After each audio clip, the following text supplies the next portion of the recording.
Tout d'abord, je voudrais remercier l'association de cardiologie de Marrakech de m'avoir invité pour modérer cette table sur les troubles de conduction. Je remercie Yahyaoui, Htaoui pour leurs charmants et gentils propos. Je passe la parole au professeur Riyi Jamel. Je considère que c'est un cardiologue de Rabat et qui est donc transitoirement à Agadir. C'est un professeur de rythmologie qui est très humble et travailleur et il travaille dans l'ombre. C'est quelqu'un qui travaille très bien. Et on va écouter ce qui va nous parler de timing de l'implantation dans les troubles de conduction intraventriculaire. C'est un sujet très intéressant. On y va. Toi la parole. Très bien. Merci, cher maître, professeur Abdelhadi, pour votre aimable présentation.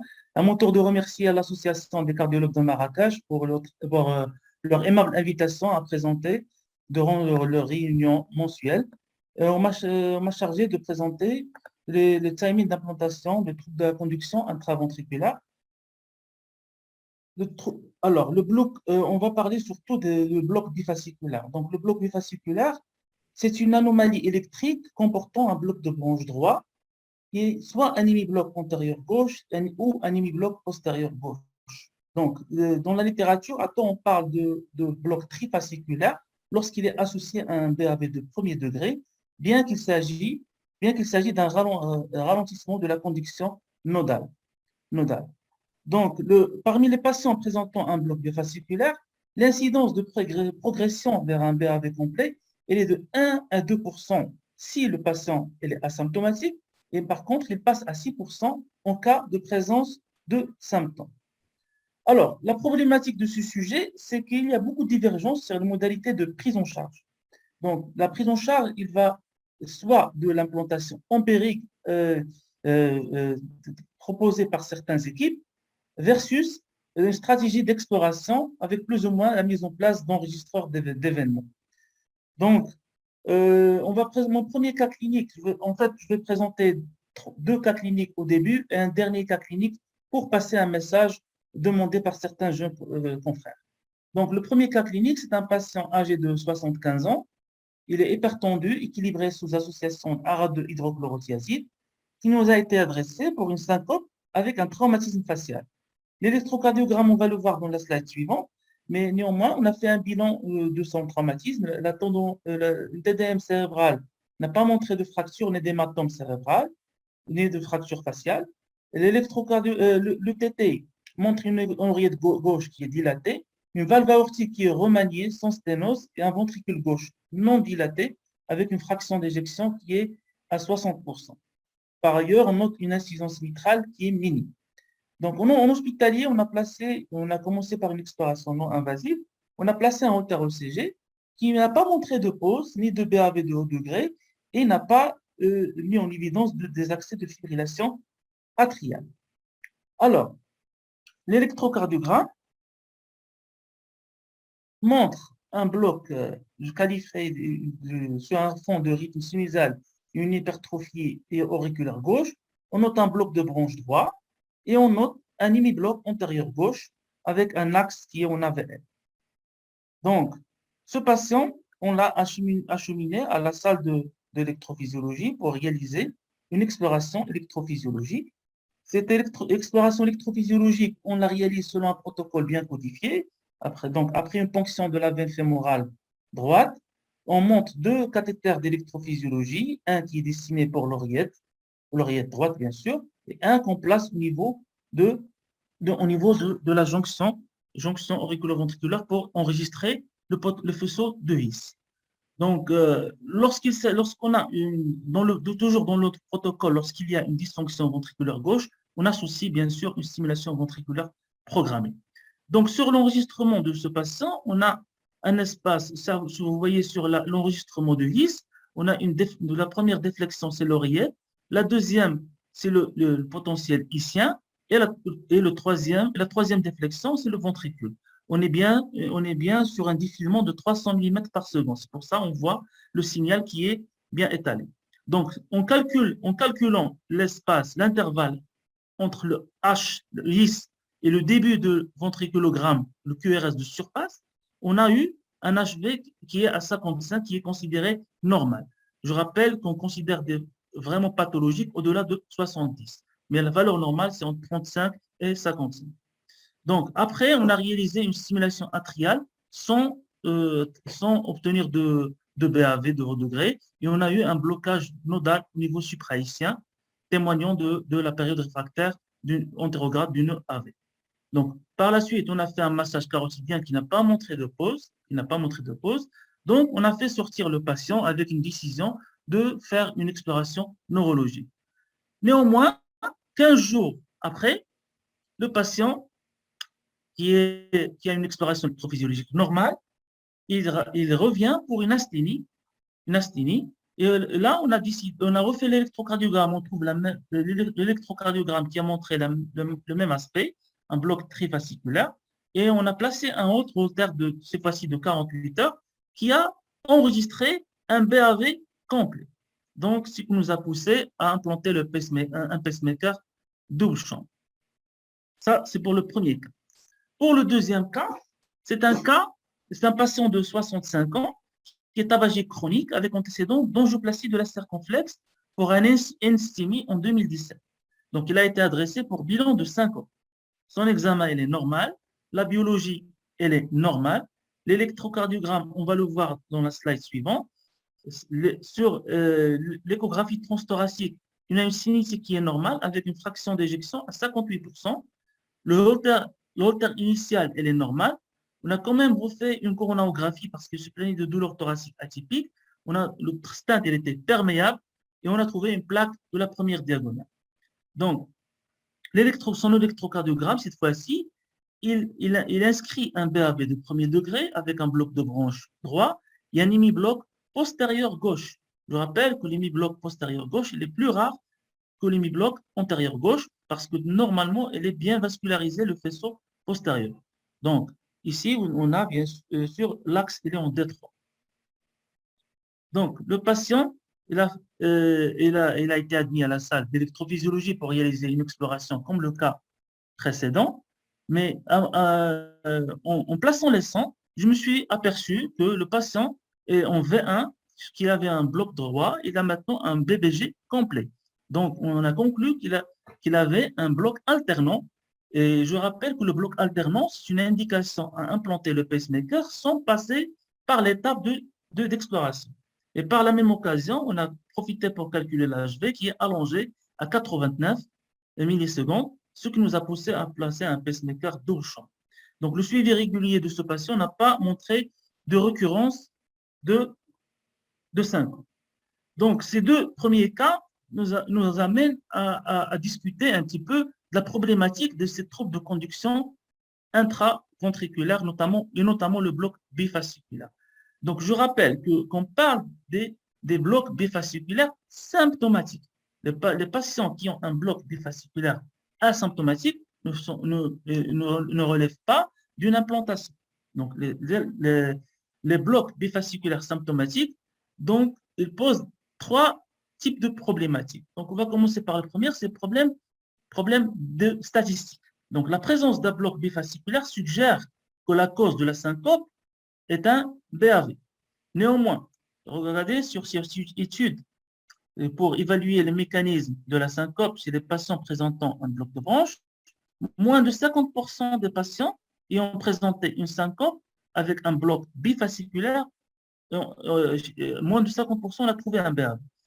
Et un pourcentage similaire et ils sont sortis avec le diagnostic de syncope réflexe. Et malgré ça, malgré l'utilisation de ces méthodes, 15% de syncope restent inexpliqués. Ça, c'est la première problématique, des statistiques. Deuxième problématique, c'est l'avènement des enregistreurs d'événements. Et on trouve dans la littérature plusieurs études qui ont utilisé ce type d'enregistreur d'événements. Et sur certaines études que les recommandations prennent en considération, 50% des patients ayant été implantés par un enregistreur d'événements n'ont pas eu de symptômes au bout de 2 ans. Et je rappelle que l'enregistreur d'événements, il coûte 2 fois plus cher qu'un stimulateur double champ. Troisième problématique, c'est le problème, c'est la problématique des recommandations indiquant d'implanter de façon empirique un pacemaker devant un bloc bifasciculaire et syncope inexpliqué. Donc, sur cette étude qui a colligé les patients présentant un bloc de bronche, des blocs bifasciculaires avec des syncopes inexpliquées, ils ont adopté une stratégie d'implanter les patients et voir l'évolution. Donc, sur cette cohorte, la récurrence des syncopes a été chez 25% des cas implantés, c'est-à-dire le quart. Et chez 50%, l'implantation elle était inutile et seulement le quart des patients, c'est-à-dire 25%, dont l'implantation était justifiée. Donc, pour surmonter ces problématiques, les recommandations de la Société européenne de cardiologie, donc ils ont pris en considération des études, parmi lesquelles cette étude, le B4 study, c'est-à-dire Bradycardia Detection in Bundle Branch Block. Donc, dans cette étude, ils ont adopté une démarche pour le diagnostic basée sur l'évaluation initiale non invasive, l'utilisation de l'exploration électrophysiologique, et en cas de négativité de l'exploration électrophysiologique, ils vont utiliser l'enregistreur d'événements. Et cette stratégie a permis une réduction de l'incidence des syncopes jusqu'à 7%, 0 à 7%.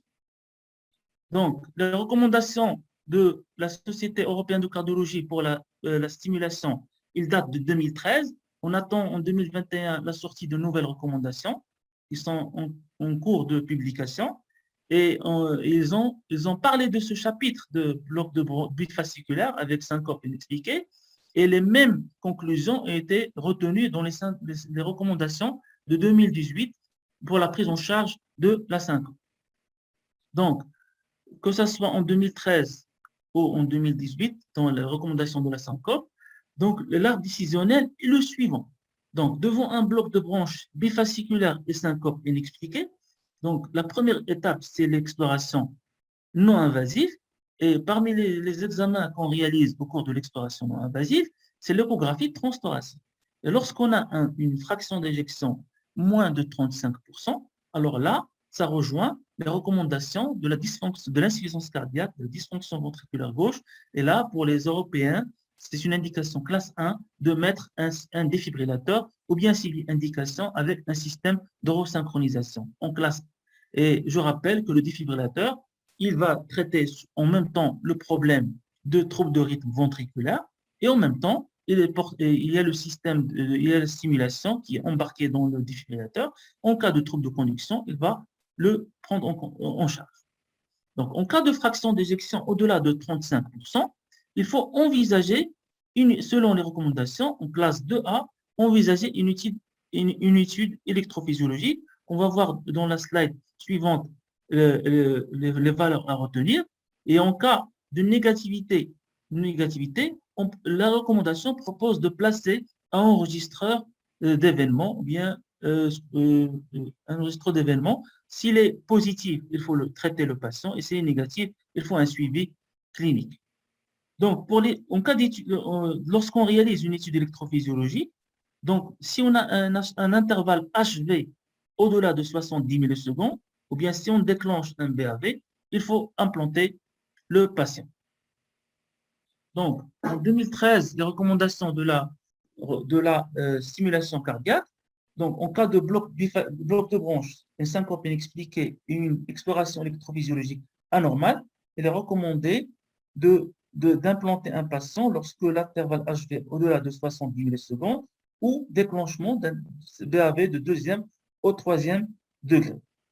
Donc, pour la deuxième recommandation, on l'a vu pour notre deuxième cas clinique, il y a un BAV, il y a un bloc de branche qui est alternant, et là, la stimulation est indiquée, quel que soit le symptôme.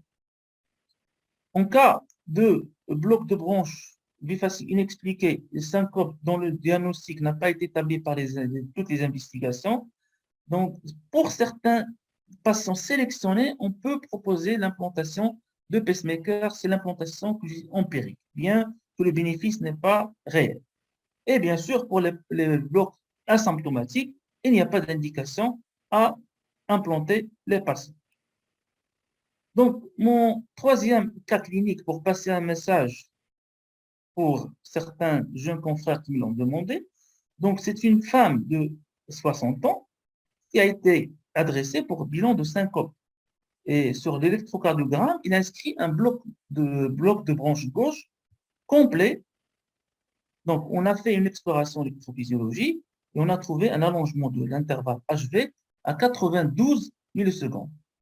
Donc, la patiente elle a été implantée par un pacemaker double champ et par la suite, elle a été réadressée à son cardiologue traitant pour le suivi. Donc, néanmoins, je reçois un message par WhatsApp de notre jeune confrère, il me dit votre pacemaker ne marche pas. Et là, elle m'a demandé de rappeler un petit peu le rappel de mode de fonctionnement, les 4 modes de fonctionnement du pacemaker double champ. Je rappelle par la même occasion que le pacemaker double champ, on peut le placer, implanté à droite ou à gauche, avec une augmentation de la tendance d'implanter à gauche en raison des indications probablement futures de resynchronisation. Et on sait que l'upgrading, c'est-à-dire placer une troisième sonde au niveau de la sinus coronaire, au niveau d'une veine latérale, elle est plus facile par voie gauche que par voie droite.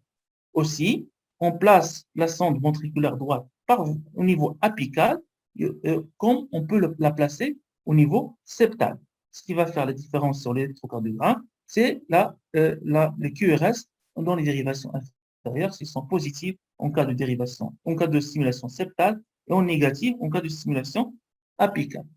Donc, lorsqu'on place un pacemaker double champ, j'invite nos amis cardiologues de vérifier le petit carnet qu'on délivre lorsqu'on implante le patient, où il s'est marqué le mode de programmation, le mode de fonctionnement, et la fréquence minimale et le délai avant.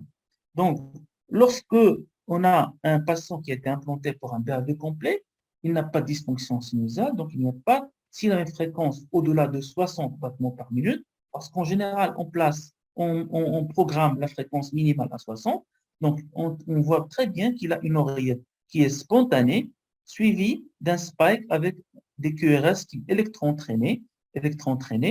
Là, on appelle le premier mode, oreillette détectée, ventricule stimulé.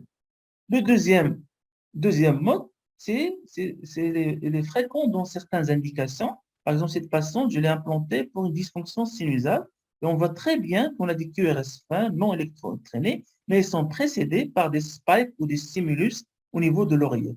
Donc, on a une oreillette qui est stimulée et un ventricule qui est détecté et spontané, bien sûr.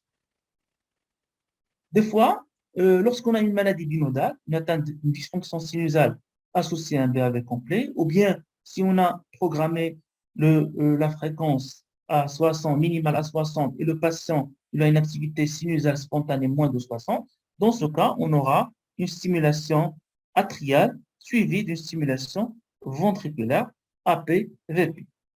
Le quatrième cas de figure, c'est le cas de notre patient. Il a un BAV paroxystique. On a implanté un pacemaker double chambre on a activé un algorithme de préserver, d'éviter la stimulation ventriculaire non nécessaire. Et là, vous aurez tout simplement un électrocardiogramme normal. Si vous avez des doutes au cabinet, vous pouvez vous procurer d'un aimant et placer un aimant sur le boîtier et vous aurez une stimulation asynchrone avec la sortie des 2 spikes atriales et ventriculaires. Je vous remercie.